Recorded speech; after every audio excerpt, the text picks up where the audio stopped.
Hello everyone, কেমন আছো সবাই? সবাই জানো আজকে নীল ষষ্ঠী, তাই প্রত্যেককে শুভ নীল ষষ্ঠীর শুভেচ্ছা ও ভালোবাসা জানাই।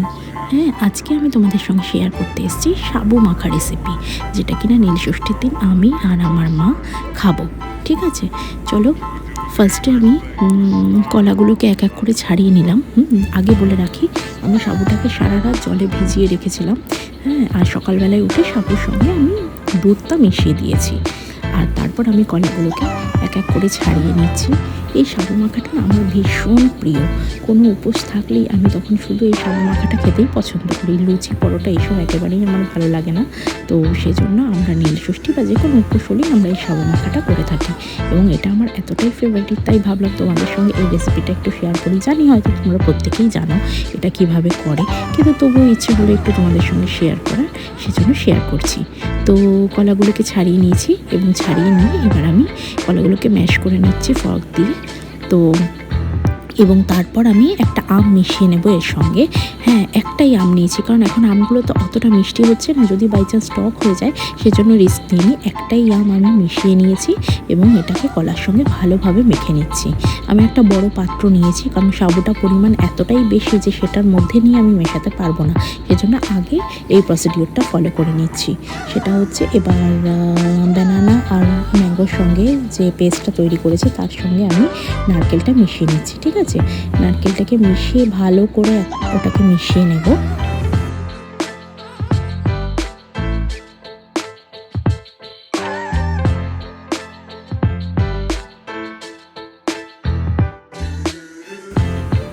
নারকেলটা পুরোটা আমি দিয়ে দিয়েছি ওই মিশ্রণটার সঙ্গে, এবং তার মধ্যে আমি এখানে 5 চামচ চিনি নিচ্ছি। এবার চিনিটা তোমরা তোমাদের স্বাদ অনুযায়ী নেবে, কারণ আমরা যেহেতু মিষ্টি অতটা, বিশেষ করে আমি মিষ্টি অতটা পছন্দ করি না বলে সেজন্য মিনিমাম 5 চামচ, 500 গ্রাম সাবু নিয়েছি, যেহেতু আমাদের বাড়িতে অনেক লোকজন আছে। তো সেজন্য 500 গ্রাম সাবুতে আমি 5 চামচ চিনি নিয়ে নিচ্ছি। ঠিক আছে, কারণ কলা অনেকগুলো 10-12টার মতো কলা দেওয়া হয়েছে, একটা আম দেওয়া হয়েছে।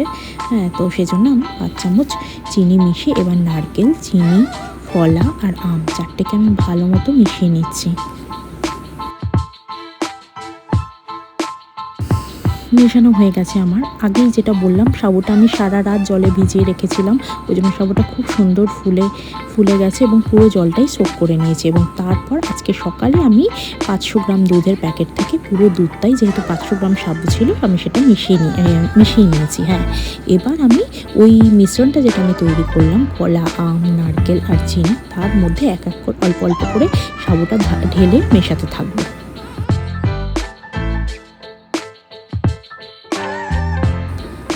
এবার আমি ভালো মতো সাবুটাকে ওই মিশ্রণটার সঙ্গে মিশিয়ে নিচ্ছি, যাতে ইকুয়ালি সব জায়গায় মিষ্টিটা ডিস্ট্রিবিউট হয়ে যায়, যাতে সাবুটা কোনো সময় খারাপ খেতে না লাগে।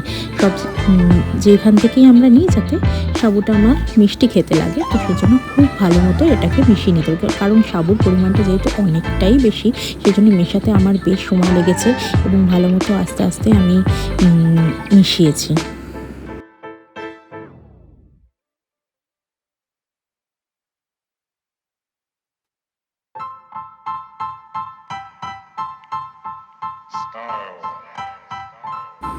আমের সিজন থাকলে এই সময় তোমার আম একটু বেশি করে দিলে আরও ভালো লাগতো, আরও সুন্দর টেস্টটা হতো, কারণ আমের টেস্টটা তো খুবই সুন্দর, সেই টেস্টটা সাবুর মধ্যে পাওয়া যেত, যেটা আমার প্রচণ্ড ভালো লাগে।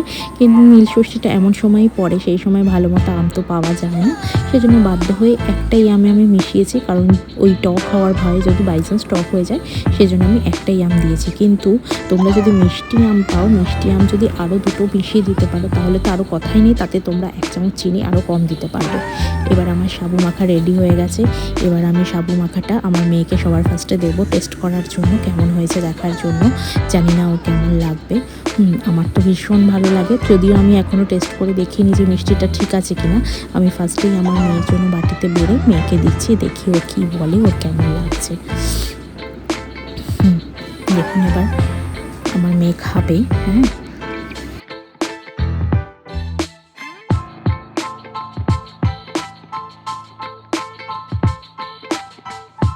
আমার মেয়ে প্রচণ্ড ভালোবাসে সাবু মাখা খেতে, যেহেতু যেই জিনিসটা আমি ভালোবাসি সেটাই ও ভালোবাসে, আমি এটা লক্ষ্য করেছি। হ্যাঁ, তো আমি ওকে খাইয়ে দেবো এবার। কারণ ও বড়ো হয়ে গেলে 5 বছর হয়ে গেলেও আমার হাতেই খায় এখনও পর্যন্ত। আমি ওকে খাইয়ে দিই, তো আমি দেখুন ওকে খাইয়ে দিচ্ছি এবং ওর মুখের হাসিটা দেখে আমার মন ভরে গেল যে না তাহলে ঠিকঠাকই আছে। পরে আমি নিজেও টেস্ট করে দেখলাম যে সাবু মাখাটা বেশ ভালোই হয়েছে, খারাপ হয়নি এবং মিষ্টিটাও একদম পারফেক্ট ছিল। অ্যাকচুয়ালি যেহেতু আমি মিষ্টি কম খাই, যদি মিষ্টিটা একটুও বেশি হয়ে যায় না আমি সেটা একদম খেতে পারি না। Thank you.